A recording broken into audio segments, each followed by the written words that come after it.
ఎక్కడో అంటే చిన్న స్టార్టింగ్లో 1994లో చిన్న అపార్ట్మెంట్లో స్టార్ట్ చేసిన కంపెనీ ఈరోజు ఇక్కడ భోగపురంలో ఇంత పెద్ద బ్రాంచ్ పెట్టుకుని ఆ తర్వాత వైజాగ్లో 3 బ్రాంచెస్ ఉన్నాయి మనకి.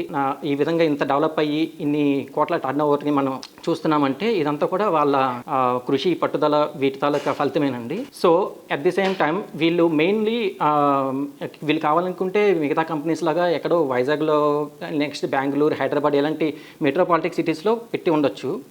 కాకపోతే వీళ్ళు ఏంటంటే మెయిన్ రూరల్ పీపుల్ని డెవలప్ చేయాలి. రూరల్ పీపుల్ని మనం అలా వదిలేయకూడదు. వాళ్ళు ఏంటంటే మేము ఫార్మర్ ఫ్యామిలీ నుంచి వచ్చినా కూడాను వీళ్ళు అక్కడితో ఆగిపోకూడదు. వీళ్ళని కొంచెం డెవలప్ చేయాలి. వీళ్ళకి ఒక ఎడ్యుకేషన్ పరంగా డెవలప్ అవ్వాలి అనే ఉద్దేశంతో ఇక్కడ కాలేజ్ స్థాపించడం జరిగింది. ఇటువంటి ఉద్యోగ అవకాశాలు కల్పించి ఇలాంటి కాలేజీ మాకు స్థాపించి మాకు విద్యాబుద్ధులు నేర్పించి మాధవి లోకం గారికి అలాగే ప్రసాద్ లోకం గారికి మేము ఎప్పుడూ రుణపడి ఉంటాం. వాళ్ళకి మా హృదయపూర్వక కృతజ్ఞతలు తెలియజేస్తున్నాం.